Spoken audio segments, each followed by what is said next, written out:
Hey guys, Dr. Karim Ellis, speaker, teacher, trainer. No, wait a minute, time out, flag on the play. I'm not doing this justice. Let me get this off because I need y'all to be able to hear me crisp and clean. We can't have no confusion on this message here. Dr. Karim Ellis, speaker, teacher, trainer, #1 breakthrough strategist, and I am happy to be a part of Kern Sherry's Power Up Summit. I know for some of you guys, you're at the live event and you're getting gems of wisdom dropped on you in the place. And for others who couldn't make it out to the actual event, you guys are online at the virtual summit getting fed the same exact way. So without a doubt, I was going to be a part of this summit. This is, I think, for me, either round 3 or round 4. Either way, I'm happy to be here to drop some gems, some wisdom, and some knowledge. So I want to talk to you guys today about a very, very powerful question. It's something that has sufficed in my growth as a speaker, as a teacher, as a trainer. It served me for the last 20 years as I've been getting on and off of stages with organizations such as Kroger's, Honda, Ford Motor Company, Toyota, General Electric, United States Postal Service, the United States military, and a host of many others. Even the idea that I give the people in my speaker training coaching program, I ask them the same exact question. And I'm going to ask you this question today. Do you have your passport? You heard me. You can lean in a little bit.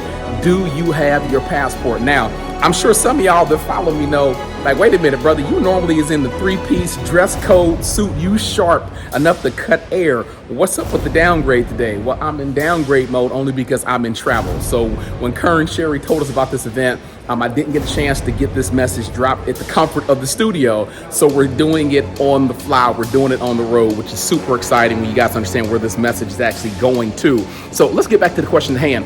Do you have your passport? I remember many years ago when I got the opportunity for my first international speaking gig. A buddy of mine that was in the John Maxwell leadership team with me, who knew me pretty well, knew about my speaking progress, my speaking prowess. He had recommended a lead, and before I knew it, I found myself on this 3-way conference call, right? The lady on the phone introduced herself. She said she worked for the company PayPal. They were located out in Dubai. They were looking for a leadership speaker to come out and talk to 200 of their top female leadership executives, right? They wanted me to break down 2 1-hour sessions, 100 individuals apiece. And for that, they was going to pay me $4,000. Now, let me be clear, a brother's budget has gone up, but back then, $4,000 was a pretty solid deal to speak for 2 hours. I wasn't mad about that, right? But they were also going to pay for my flight. And you know, traveling international can be very, very expensive and get a little costly. They're going to pay for my flight up as well as my flight back. And unlike a lot of organizations just want to pay for you to land there, speak the day of, maybe pay for your hotel for those 3 days before you ship out. Dubai said, no, we're going to treat you in style. We want to actually cover your hotel stay for the course of the week. So you get to speak for 2 hours. We want you to enjoy the country. And you're going to pay a brother to do this? You know there's no way in the world I was going to refuse that, right? They made an offer a very young Karim Ellis, this is before the doctor got slapped on the name, could refuse. And so before I knew it, I was already committing to the process. I was already committing to the game plan. But here was the problem. I didn't have a passport yet, right? I had committed to this international opportunity, and it was going to be my very first one, so I was ecstatic about it, but I didn't have a passport yet. So she let me know, we're going to pay for your flights. We need your passport number. And I stalled her. I told her something. I don't recommend you doing this, but I stalled her. I told her some crazy lie because I just knew in my mind I was going to pull all this stuff together before time was up. And so immediately I jumped on the passport website and I tried to figure out what they needed for a passport. So they made it clear we need a specific dimensional size photo for the passport. I think it was like a 4x6, and they said go to your local Walgreens. And so before I knew it, I shot out the house. I ran to Walgreens. I came dressed for success. I put on my best smile. So that passport would look 100. And then before you know it, I got all the stuff in order and I overnighted it to the passport company. Now, the passport company says it normally takes between 4 to 7 business days to get a passport generated and approved. But I didn't have that. Remember, I only had 30 days because the event was literally at the end of the month. And so they offered expedited service. Expedited service means you get your passport within 3 to 5 business days. So I think I paid a little bit over $500 to get this thing done. I sent it out certified mail hotel overnighted so where I could track it, because I didn't want any reason or rhyme to be there that's going to block my ability to get to Dubai. And so I'm checking the website every day. I see where the United States Postal Service has delivered it. I'm online waiting for it to pop up. I'm blowing the phone up of the agency probably like every 2 days. I'm calling just to touch base to make sure they got it. And finally, they're like, Mr. Ellis, we got it. Give us some time. We got to process it. So I'm doing a mental check. They wanted my birth certificate. They wanted, I think, a copy of my social security number at that time. And I think that was all that they needed back then, a copy of my license. And so as I checked online, right, on day 3, because I'm thinking 3 is the minimum, they came back and said your passport request was denied. And I was confused. So, of course, I jumped on the phone with somebody ASAP. And I'm like, okay, what's the reason why it was denied? I'm running out of time. We're almost a week into this thing, and I got like 3 weeks left to go. They said, Mr. Ellis, your passport was denied because you sent in a falsified document. And I'm looking at them saying, what was falsified? I gave you everything that was the original that I had. So they put me on hold while they went to check. 25 minutes later, they came back and said, yeah, the birth certificate you sent over to us, that was falsified. And I had an issue with that because in my mind, I said, no, it's not. There's nothing wrong with my birth certificate. This is the birth certificate that I was given when I left my house at the age of 18. They said, sir, we're looking at the birth certificate right now in real time. It has been falsified. It looks like there is the name Karim Ellis, which is my name, but it was put on the actual birth certificate using a labeling machine. And the glue on the sticky for that label had decided to come off at the one inopportune time. And underneath it said Karim Muslim Salam. So for that reason, we're not processing this passport. We got to figure out whether this is the real deal or not. So very quickly, I understood what took place. See, when I was born, my parents was practicing Islam. So I wasn't born Karim Ray Ellis. I was born Karim Muslim Salam. And then they converted over to Christianity when I was probably like around the age of 3 or 4. And so my name got changed to Karim Ray Ellis. We moved from Gary, Indiana to Cincinnati, Ohio, which is where I currently reside at. We don't know for how long, but that's where I reside at. But my parents had never gone back to Gary, Indiana to get the official name change done on a birth certificate. The court paperwork said it was done, but they never got an updated birth certificate. So at that point in time, the last 26 years of my life, I've been using that birth certificate for everything. It's what I used to get enrolled in the school with elementary school. It's what I used to get my driver's license at 16. It's what I used to get my first apartment at 18. It's what I used to register to vote. I have been using this birth certificate all of my life. And for the first time, I'm realizing the birth certificate is a doctored piece of paper. And so now the hunt is on to get this done before time runs out. So before I know it, I find myself literally calling the Gary, Indiana Hall of Records. And I say, I need a birth certificate like yesterday. And they come back and say, well, we can expedite it, but that's going to be about 7 days. And I go, 7 days? I don't have 7 days. Can I drive to Gary, Indiana? I'll drive the 6+ hours to get there. This is how important this is to me. They said, we no longer take walk-in appointments. The only thing you can do is order it. And if you order it expedited, it may get there within 5 days, but that's a $20 fee for that. So I pay the $20 because I'm desperate. I'm already at the end of week 2. Remember, Dubai's at the end of the month. I only got 2 weeks left to go. They give me the updated birth certificate that has Karim Ray Ellis on there. I overnighted to the passport agency, so now they have it. And so now it's just a race against the clock. I'm waiting and waiting and waiting, and finally they process it and it goes through. And so they send out my passport. And so I get the passport the last week of the month. The event planners in panic mode saying, we got to get your tickets, but we can't do anything without the passport. And so I said, great news, I got the passport, here's the passport number. So I gave her the passport number so she could order the tickets online. And then she said, did you get a chance to get your visa, Mr. Ellis? And I had one of them Scooby-Doo moments. I'm like, Raggy, what's a visa? Right? I just thought I had to have a passport. That's all I needed. They said, no, you have to have approval to enter Dubai. You have to call the Indian visa agency to get permission, the Indian embassy. And so I get on the phone with them and I say, I need to get a visa ASAP. I got to be out of here in like 5 days. They go, well, Mr. Ellis, it's not going to happen. I said, why? They said, because it takes 72 hours for a passport, for a visa to be approved, which is 3 days. And unfortunately, we don't work on the weekends and we have a government holiday on Monday. So even if you sent the information over today online, it would not get here in enough time to get your visa approved. I didn't know what to say.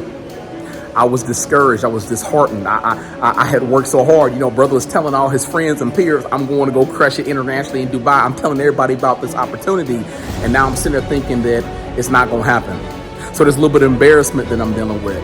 There's a little bit of anger that I'm dealing with because I was upset with God. I ain't gonna lie to you. I was moving by faith, not by sight. I was believing all these things were gonna manifest because I just jumped out there. I was spending all types of crazy dough to get stuff expedited and pulled forward. And now I'm being told at the last minute, it's not gonna happen. Up until this stage of my career, guys, I had never missed a speaking opportunity. Literally, I never missed a speaking opportunity. So this was the first one I ever had to miss. And so I had to call the event planner responsibly and let her know I'm not gonna make it out. And that was the longest conversation in my mind ever. Even though it was like 2 minutes long, it was like the longest one ever because I knew I was going to be one of 3 keynoters speaking at the event.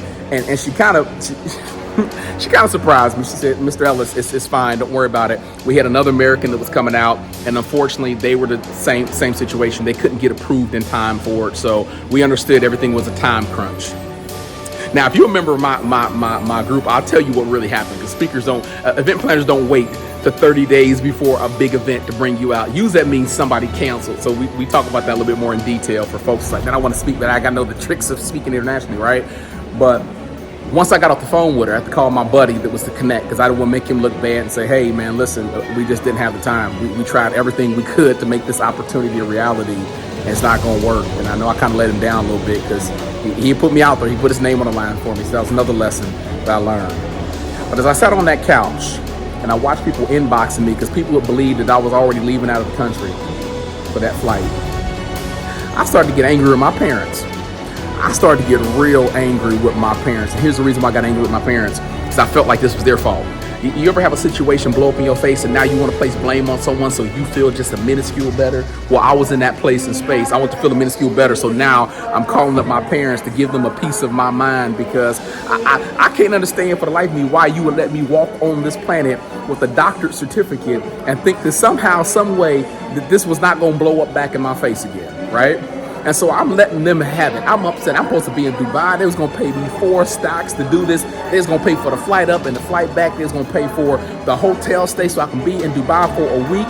And this is all coming to a crash and stop because y'all decided to take the easy way out as opposed to going back and doing it the right way. You doctored the certificate and I was unknown about it.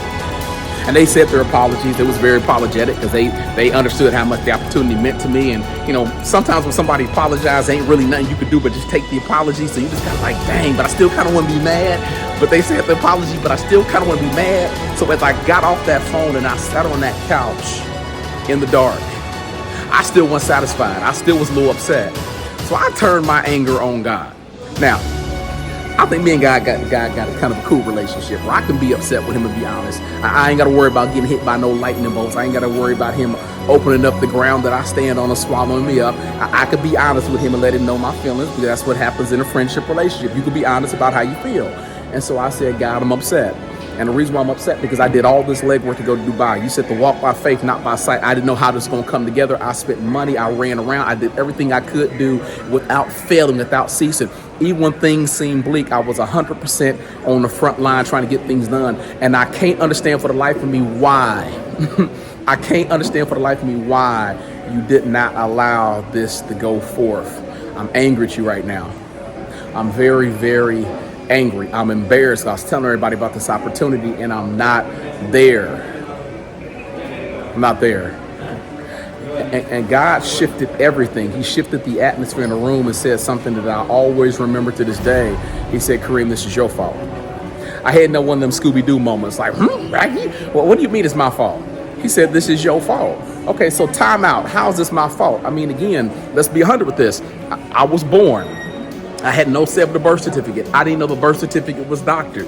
All my life, I'm utilizing this birth certificate at my parents' permission because they're the ones that helped to get the birth certificate drawn up. I'm using this birth certificate. I have no clue that they have altered the document until now. Of all times, Murphy's Law says that which can go wrong goes wrong at the one inopportune time. And now is the inopportune time. But by faith, I did everything I thought I was supposed to do. So how again is this my fault, sir? We need to have a conversation about this. How is this my fault? He says, this is your fault. I need you to lean in for this, right? I need you to lean in for this. He says, this is your fault because you'll prepare for the opportunity you believe you're going to take. I'm going to say that again because I need everyone under the sound of my voice to really, really hear this. I'm glad it quieted down where I'm at. You'll prepare for the opportunity you believe you're going to take. You only saw yourself as a local speaker, so you prepared yourself for a local journey.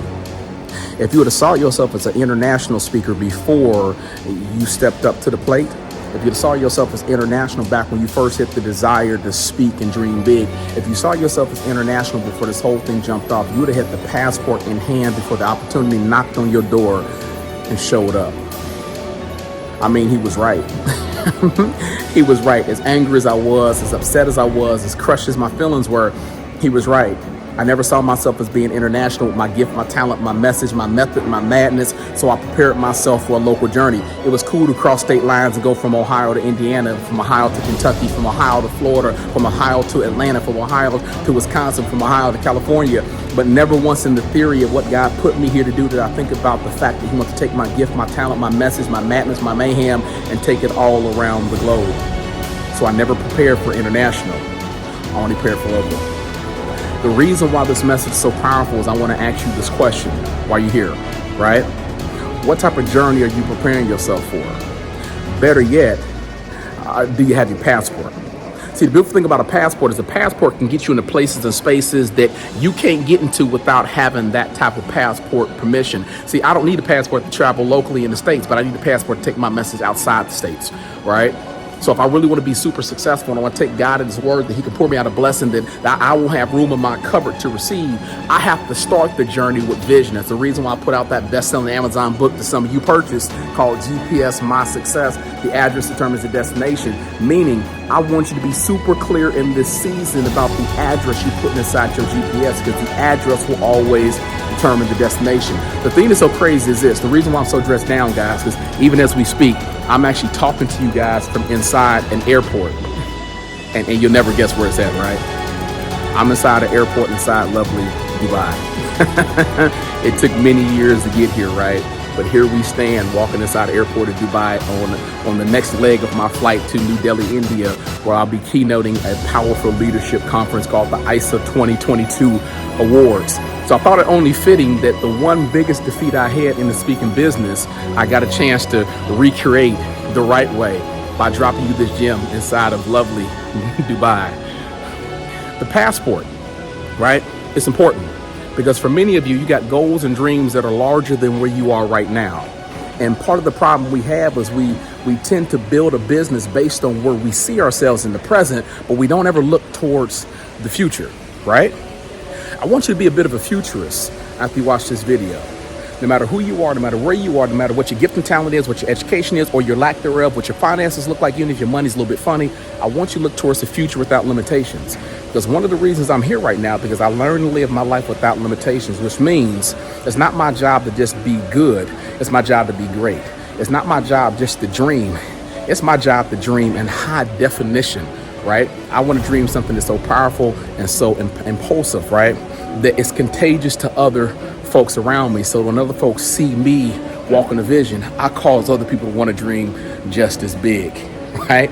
From speaking locally to speaking on stage with Mr. Les Brown to speaking all over the world internationally, this has been one hell of a powerful journey. We've lost a few folks along the way. We've gained a bunch as we got closer and closer to the dream, the goal, and reality. But it's my encouragement today to let you know, get your passport, right? And I ain't talking about just in the physical sense, right? I ain't talking about just in the physical sense. I mean in the mental sense. Inside this passport, it's been stamped with every country I've had the pleasure, the privilege, and the honor to go visit on this journey. Same thing works for you. Maybe you're not a speaker in this season. Maybe you're an entrepreneur or business owner, right? What does your passport say? Where are you taking this business to in this next season of your growth, right? For some of you, it may be, hey, you're looking to, retire a little bit early or build financial wealth or, just line some stuff up for the family, for the kids. Again, where does your passport allow you to go to? Because the problem most of us out here, we dream smaller than we should, and so we achieve lesser than we're supposed to have. I'm gonna leave with this powerful note. Get your passport. Now, if you love this message, you want to connect with me, you already know what you need to do. Connect with me at www.karimellis.com. KarimEllis.com, or if you're on Instagram, jump onto that Instagram and connect with a brother, Karim Ellis 2.0. For individuals that connect with me over on Instagram, do me a favor. Follow. First follow. Instructions is key. You follow. Then let me know that you heard this message at Karim Sherry's event. And then just for being obedient, because the scripture says your obedience is better than sacrifice, right? Your obedience is better than sacrifice. I want to offer you something free. I want to offer you a free copy, a free e-copy of GPS My Success, that book that kind of set the stage for where I'm at right now, and the book that also became Amazon bestseller in 7 different categories. Also got the foreword by my mentor, the one and only Mr. Les Brown. So if you jump on over to my Instagram, I got you covered. I'm gonna hook you up with a free copy of GPS My Success. But here's the catch. You got 48 hours after Karim Sherry drops this gem. That's it. Don't come 5 days afterwards. Don't come 10 days afterwards. Don't come 15 days afterwards. If you don't follow instructions, to hop on over to that Instagram, give me a follow, and then DM me and say, hey, I heard this message and I'm ready. I heard this message. I got my passport. That's what I want to hear you say. I heard this message. I got my passport. Then I got you. I'm gonna hook you up. I'm gonna connect you. I'll give you a free copy of GPS My Success. Remember, you've been empowered to win. Stop playing and lose. And all that you do, I encourage you to be blessed. This is Dr. Karim Ray Ellis signing off from the lovely city of Dubai, soon to be rocking it out in New Delhi, India at the 2022 ISA Leadership Award Summit. I love you. There's nothing you can do about it. Everybody at the event, the summit, be blessed.